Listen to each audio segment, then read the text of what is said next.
Or is this full-time MMA now? I love full-time MMA right now.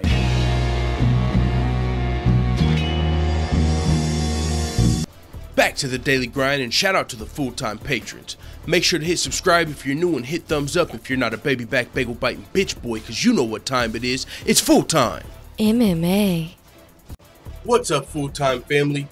First off, I gotta start this video off by shouting out Coach Shelton Harrison. There'll never be no comparison, because CSH Combat Sports sent out a motivational message, and it was aimed specifically at me. And it honestly, I've never had that before. Honestly, I've never had like a motivational speech like that. And I was low-key walking around, pacing around, listening. He said at one point, "Look up," and I was looking up, like I was into that shit. So I appreciate Coach for all the kind words. But one of the things that you said in your video was that you didn't really know about my personal life, you know what I'm saying? And I just wanted to kind of fill some people in on who exactly I am and where I came from and why I might be going through these financial struggles that I've been public about. I've posted my bank account at negative $70. I've told you guys I'm a custodian, and also I get frustrated whenever people get my GoFundMe's flagged down. It's not because I'm a greedy person at all, and that's actually the only reason I'm telling some of you guys what I'm about to tell you, because I don't go into detail about my personal life, because really there's not a lot of good, and I don't want to be seen as a fucking victim. I don't want, you know what I'm saying, to be seen as somebody, anything, you know. I just don't like asking people for shit. That's just how I was raised, and I'm about to give you guys some of the details on that. But yeah, man, I just feel like I owe an explanation to the people that don't know and that have helped the channel out, you know, and I might not, but I mean, it's a story, you know what I'm saying, and it is where I came from, and it's not like I'm ashamed about it.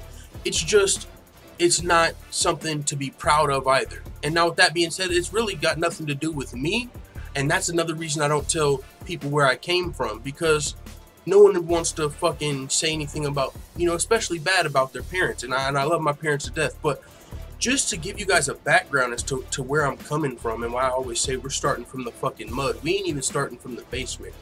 And I'm not going to talk too much on this. I'm not going to delve too far into it. I'm just going to give you kind of the foundation, and you can let your mind do the rest. If you guys have any questions, I'm honest. If you ever ask me, I would answer it.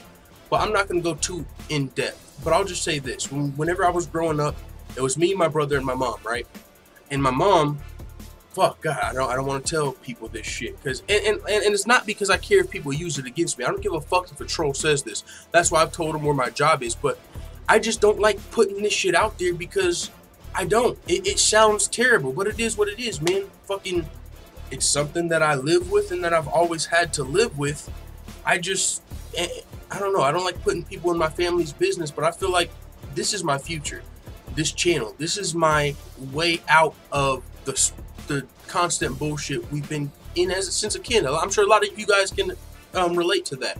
You know, there's not a lot of people that went through fucking stress-free childhoods, you know. So, but I feel like a lot of the stuff that happened in our childhood kind of is why we're where we're at today. And with that being said, so sorry, I had to pause that for a second. But yeah, that's just the harsh reality of life, right?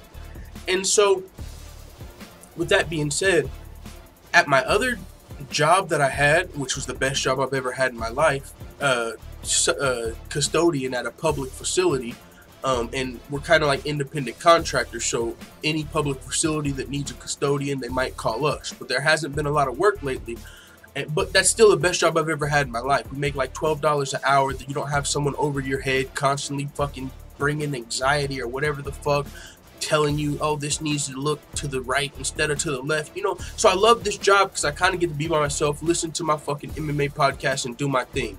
So I love the job, but it's a dead-end job. You know what I'm saying? I'm gonna make $12 an hour for the next 30 years until I fucking die, you know. And I would never be able to help my mom out of her situation at that job. So when this channel came, and it kind of gave me something to reach for, a dream, a goal, whatever you want to call it, that's what I'm looking at this at. That's why I'm grinding so hard every day, because this is my opportunity. I had almost given up hope. A lot of the people that I live with, they don't have hope. They don't know what the fuck hope is. They're content with living paycheck to paycheck because they don't think they have other options. They've already given up. And so now that I have this last chance, you know what I'm saying? You know the song, you only get one shot. Do not miss your chance to blow. This opportunity comes once in a lifetime. This is my chance. And so that's why I've been hitting it so hard. And so all of the shit that led me to this point and the shit that happened as a child all the way to this fucking point, that's, I didn't learn how to fucking do banking. My credit's probably shit. You know what, I've just grew up in poverty. You don't know anything about that shit, banking and all of that shit that's gonna help you as an adult. So now I'm still trying to get my very first fucking credit card to start building my credit. But on top of that, I got a fucking payday loan out, and shit's really starting to pile in. And so now that I've got this opportunity, man, I'm trying to live life for the first time. You know, as kids, we never got to go on fucking vacations. None of that shit that people do in the summertime, you know, with their family that works. And I've just never got to do any of that shit. As an adult, I've never been out of Kansas. And now I just see this opportunity and I see this potential. And I'm trying to fucking reach for it and grab for it. And that's why whenever people set me back and my GoFundMe starts getting shut down twice in a row, it's so fucking demoralizing. It's like, what the fuck? This is my chance, and it seems like my only chance is slipping away sometimes. And I know that that's not necessarily the case. Just because somebody flags my GoFundMe down doesn't mean my YouTube channel got shut all the way down. You can still grind. But the thing is, that GoFundMe or whatever funds that we do get from the channel, because the ad revenue is completely dog shit right about now. I mean, our all-time high check from YouTube was, I believe, $450, and that came when we actually had lower subscribers, you know, and now we're getting about $350 checks from YouTube.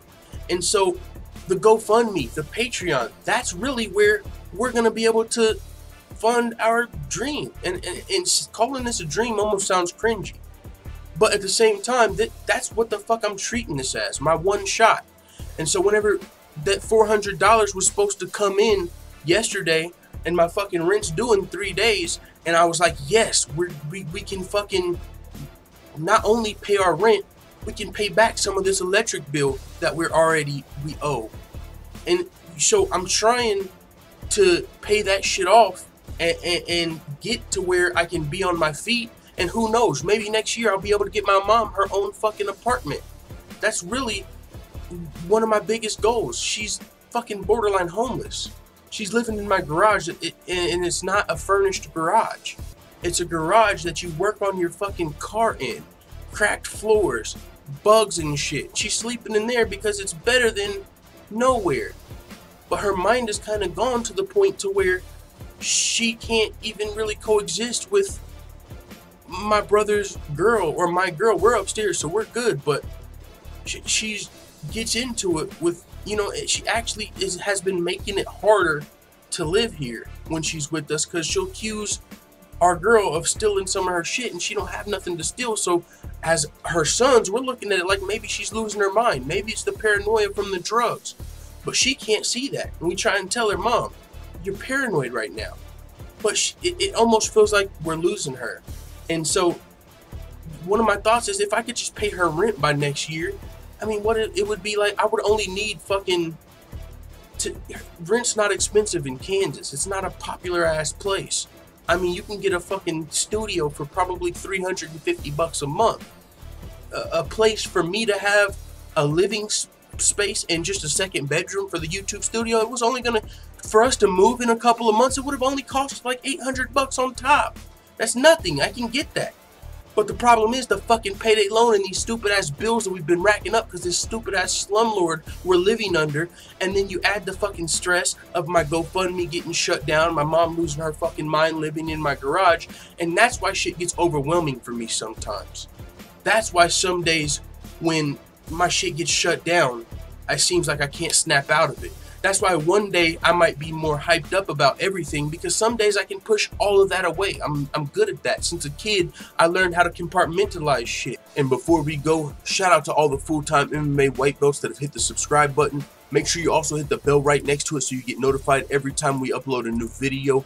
This is the hardest working MMA channel on YouTube. We provide daily updates. We do predictions, betting advice, songs, fantasy fights. We create all different types of MMA related content on a daily basis. We've also interviewed Aljamain Sterling, Sean O'Malley, Bruce Lutch-Medio, and Felony Charles Bennett, all in just 1 year as an MMA channel. We're still small, but we're definitely one of the fastest growing on YouTube. So with that being said, if you want to see even more videos like this, make sure you check out the Full-Time MMA Dojo over on patreon.com.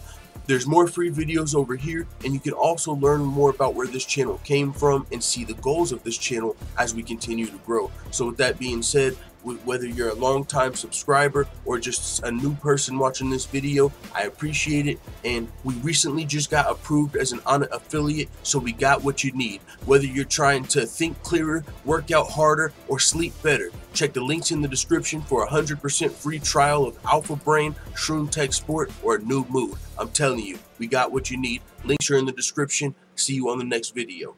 Da da da da da! It's the motherfucking DOG.